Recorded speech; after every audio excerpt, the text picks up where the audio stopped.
What is up, everybody? Welcome to NFTs in the Arena. You're with your host, Michael Savides, and today we have a very special guest. And before we get into that, everyone that is watching and listening, please like, share, and subscribe to our YouTube channel, as well as all of our socials. We are growing week on week. So today we have Mr. Cahill Camden. Cahill, first of all, welcome and thank you for your time today. Yeah, thanks for having me on the show. Appreciate it. Of course. So everyone, just a bit of a background on Cahill before we get into the actual questions that I've prepared for him. Is that Cahill is the CEO as well as founder of Byte Media. So what Byte Media does, amongst many other things, and part of the reason why I actually want Camden on the call, Cahill on the call, is because they are helping Web3, NFT, and blockchain companies optimize their growth. So they're helping out with a lot of business development, as well as Cahill's also a best-selling author. And this is something that I also wanted to cover because the title of the book is called Decoding Digital, and is what is cryptocurrency. And Cahill, just so you know, a lot of our audience are not only sports and crypto fans, but also NFT enthusiasts. And there are still a lot of people learning on the podcast of what crypto is, what NFTs are, and how that's actually going to be integrated into everyday life.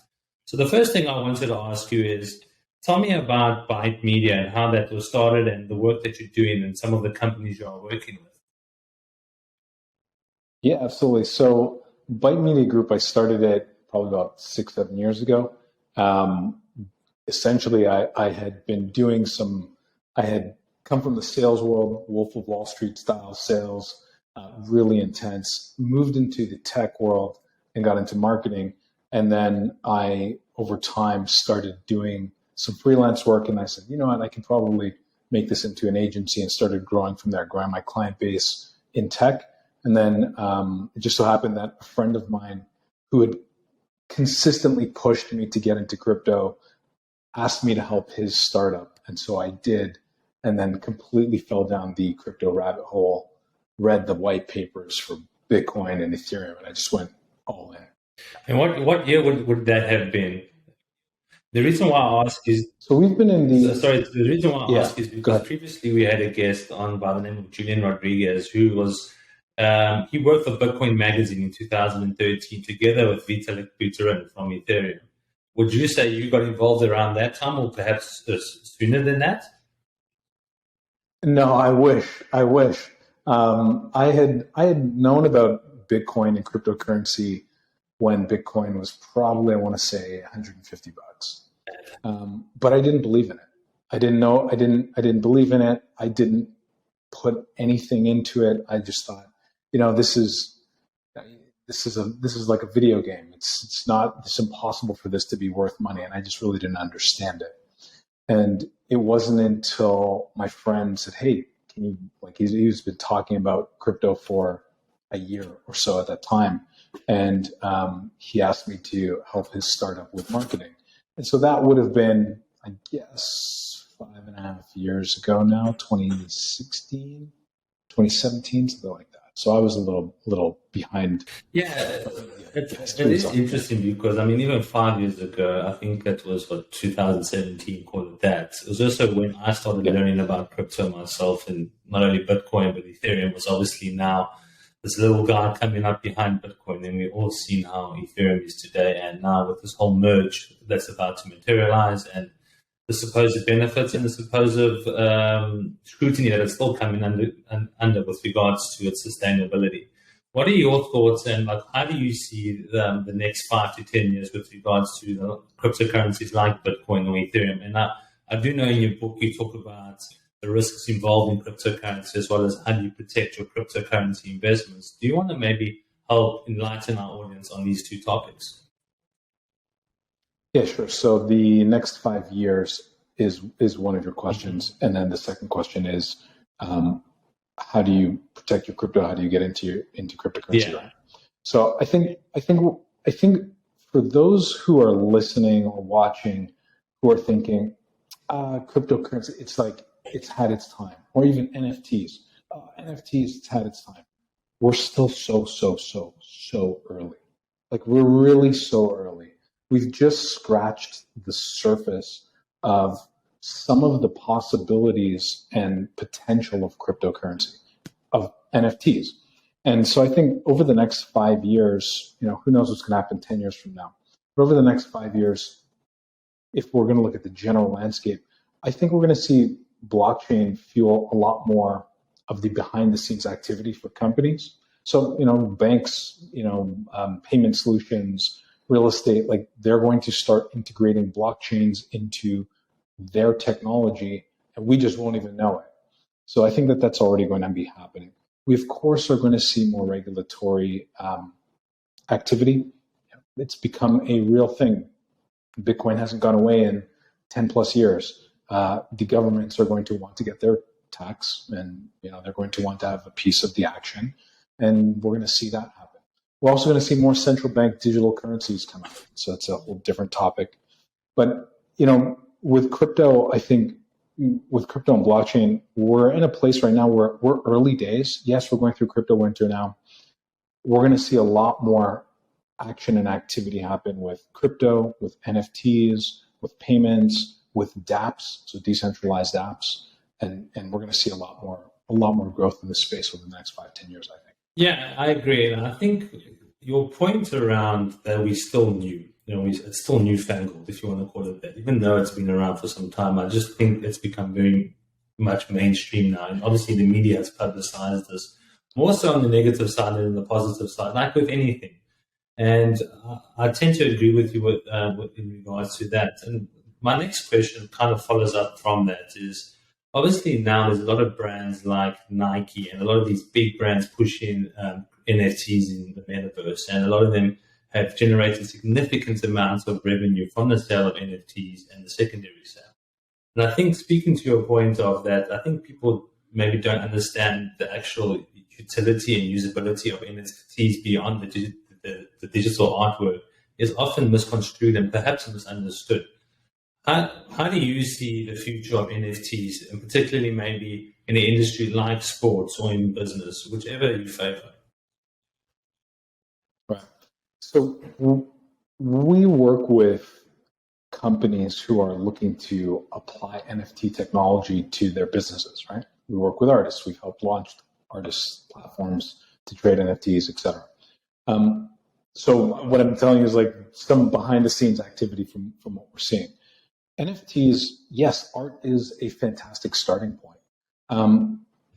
But as we go forward, we're going to start to see NFTs really take, I think, a hybrid approach to real world value and digital value. So that NFT that you have, you got to remember, an NFT is essentially like a unique identifier for something that no one else has. Right? It's kind of like your fingerprint. You can use your fingerprint for multiple different things because it's only something you have. Okay? So an NFT can be done in the same way. So NFTs can be applied to access passes. Okay, we've already started to see that. It can be applied to ticketing. It can be applied to signatures on real estate. It can be applied to all sorts of things in terms of giving you access to games, giving you access to potential rewards, allowing you to, contribute in different ways in the real world and in the digital world. And so I think we're going to see a lot more brands move in that direction. Especially on the sports side, wow, there's so many opportunities for, imagine a single athlete can have their own unique set of rewards, games, merch, in-person meetups, like so many things based on an NFT that they provide. And that NFT could be, attached to the ticket that you bought, for the stadium that you're going to. I think there's just a lot of things that can be done. If you select the athlete that you want to follow at the stadium, and all of a sudden you get access to that athlete's, unique rewards. Like there's just so many neat things that I think we're going to see. It's interesting that you said that, and I'm glad that you did, because I think right now we're in this NFT or crypto winter, as you just mentioned, right? And I think a lot of people, particularly the sports industry, is pioneering this space from what I'm seeing, particularly in the collegiate space here in the United States, with the obviously leveraging the whole NIL, the name, image, and likeness, and allowing athletes, regardless of which bracket they fall within, whether it's collegiate, high school, or the professional field, can now actually monetize the NIL, which is starting to become more prevalent with the utilization of NFTs. So I do definitely see and agree with you on that. And one of the things I wanted to get into is obviously you and I obviously looking at researching the work that you've done and the clients that you've worked with. You're very particular in the way in which you communicate how you want to work with clients and the type of clients you want to work with. And obviously focusing on Web3 and NFTs, I'm sure you're inundated with people approaching you because this is obviously the next hot topic, right? How do you go about selecting companies in which you work for? And just so that the audience knows, Byte Media helps essentially growth hack, and I'll let you talk more to that of how you're getting these companies from one place in time, 10x in their growth and I would imagine the revenue that comes along with that. How do you go about choosing companies, and what are some of the favorite projects that you've worked on that you are allowed to talk about on the podcast? Yeah, great questions.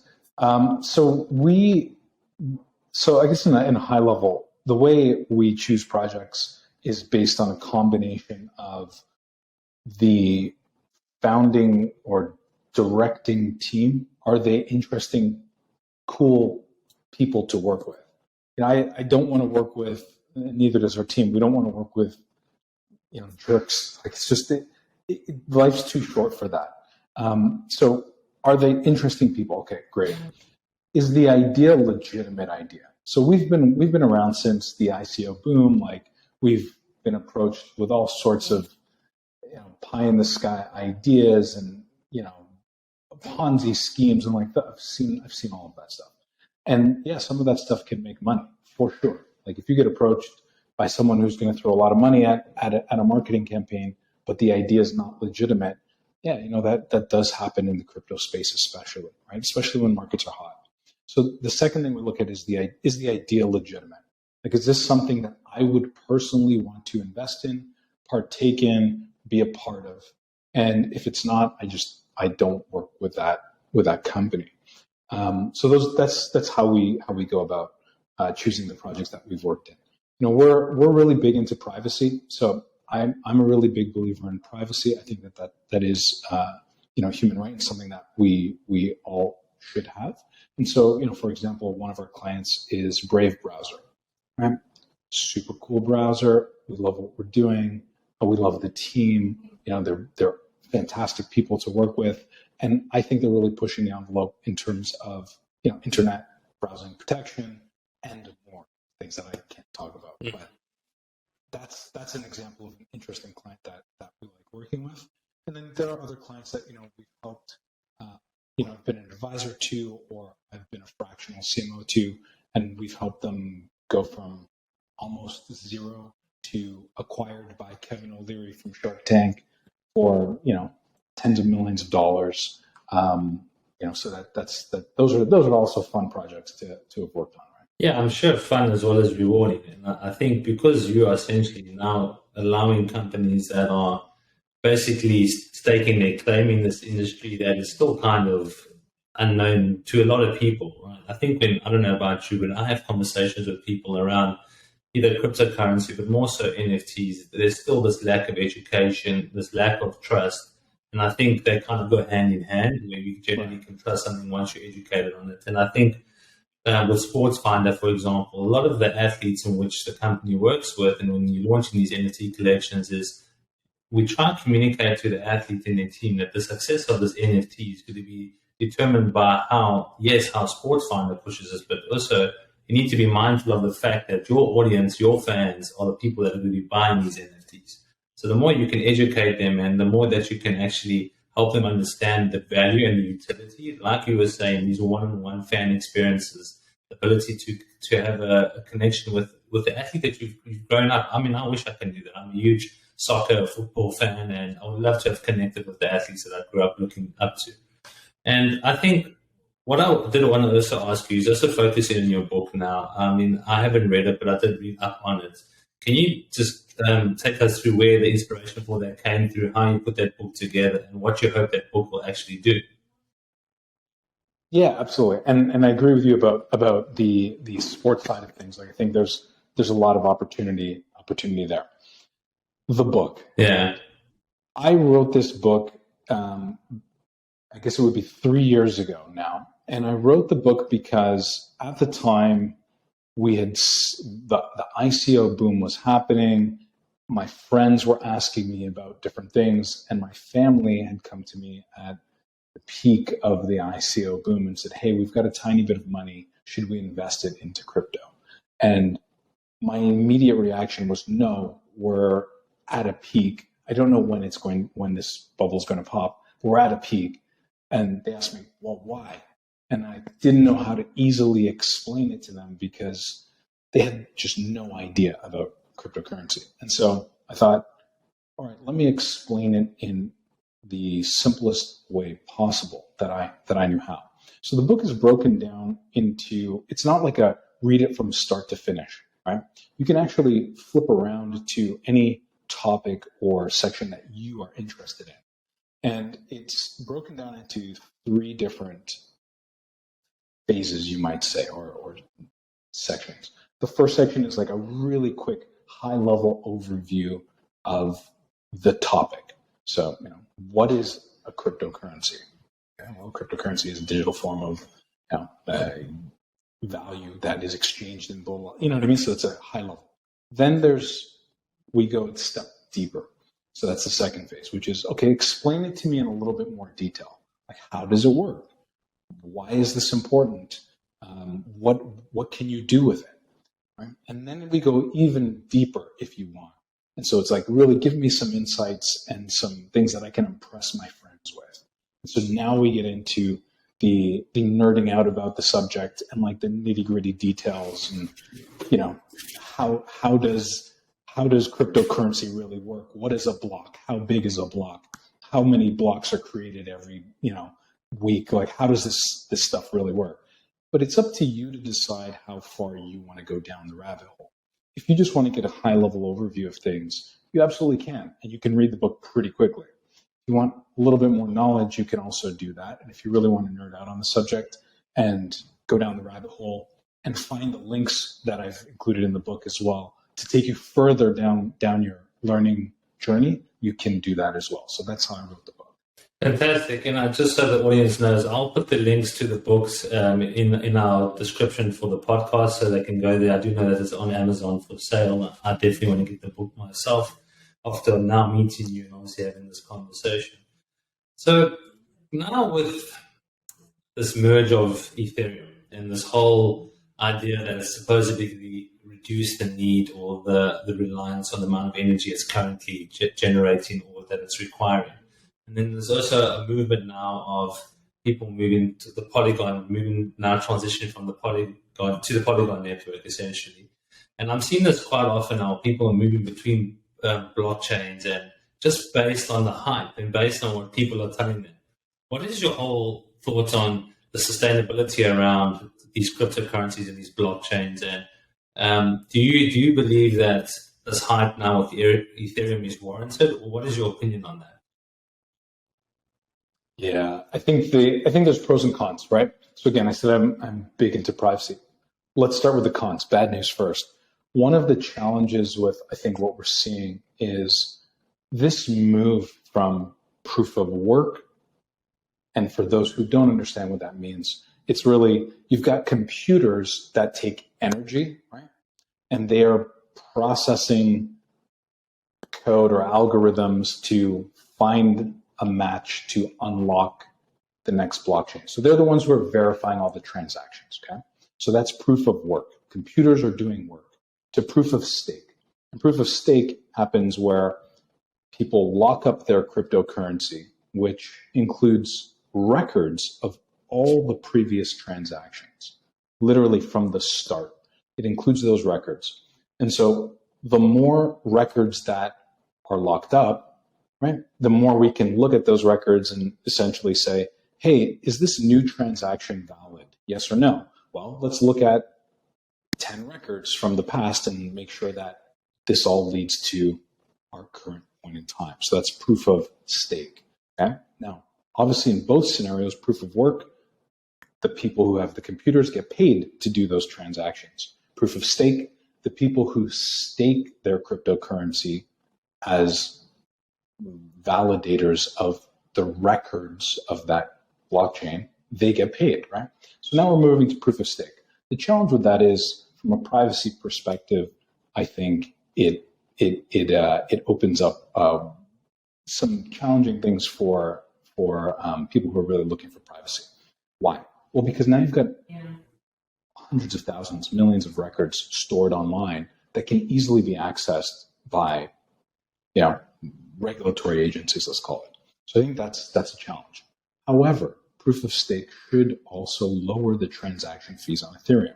So if you're going to buy an NFT, you should be able to get it at a lower fee. If you're going to use your favorite dApp or online Web3 experience, you should be able to transact at a cheaper rate.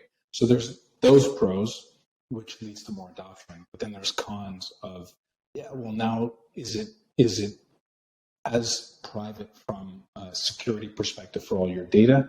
Maybe not as much. And so I think there's a bit of both. Does it live up to the hype?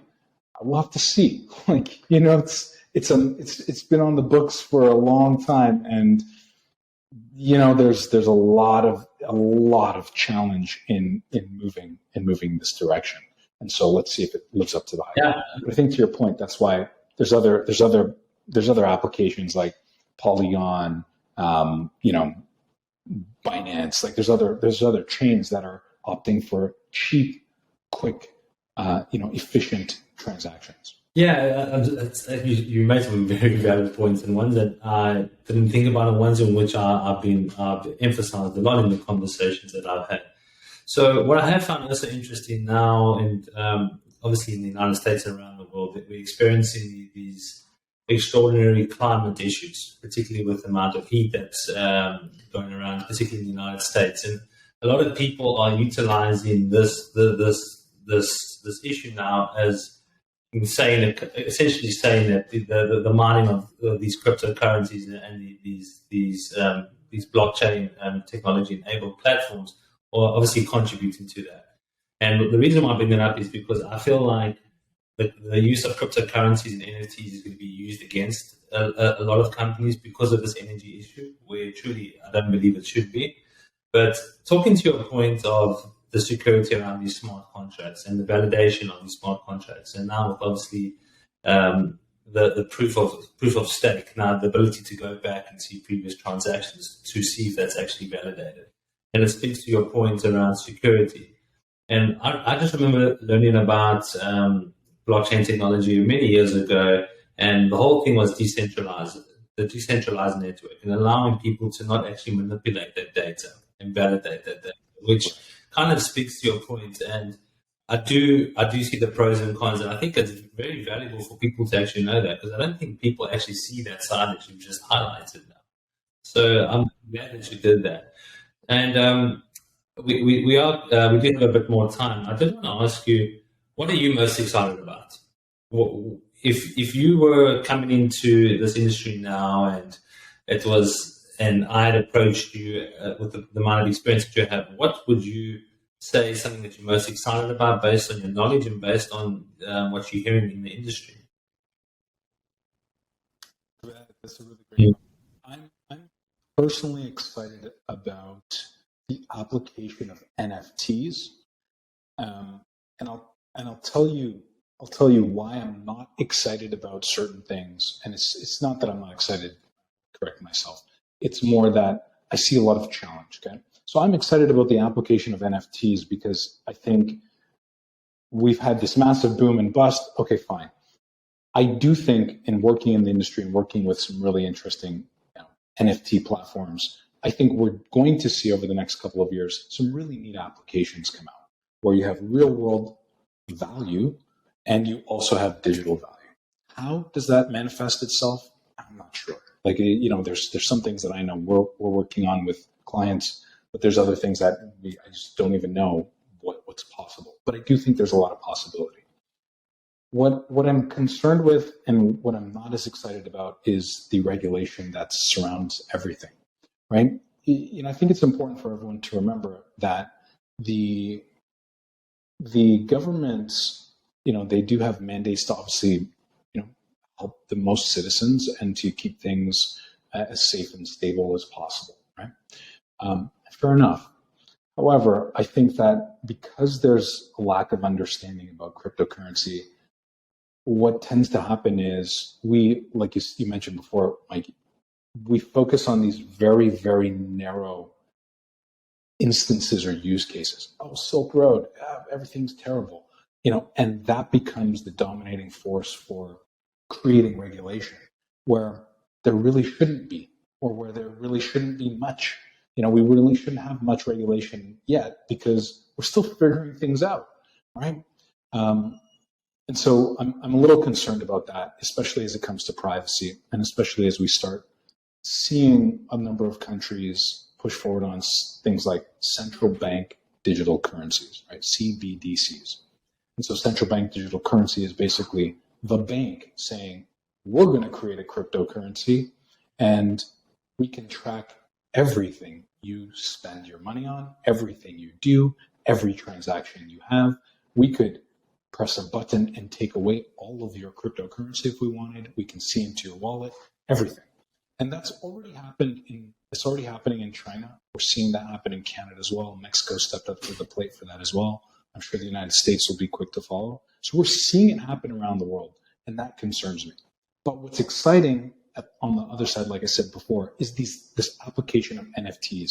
I think that's going to be really, really cool. Yeah, and I do recall, and we have come to the end. I do know you need to jump off. But the one thing I would say, I remember reading books on Uber, on Airbnb, and the whole thing is that regulation stifles innovation. And I think you made a very, very good point in saying that we are still trying to figure this out. And I do believe that the integration and the involvement of these regulatory boards, yes, it's necessary, but I do think they need to be a bit more strategic in the way they go about doing this. So anyway, 100%. I do. Yeah, and this, yeah. No, 100%. Yeah. I mean, look, I think we can talk about this all day, but I just want to first of all thank you for your time. I thoroughly enjoyed this. I would love to have you back on if you do want to come back on. I think our audience will take absolutely. Our audience will take a lot of value from this conversation and this podcast. So everyone, again, please like, share, and subscribe. Cahill, thank you so much for your time. I will put your information. Yeah, thanks for having me. I'll put your company's information in the description of the YouTube channel as well as our podcast. And yeah, thank you for your time, and I hope to see you soon, Cahill. Absolutely. Thanks. Take care. Take care.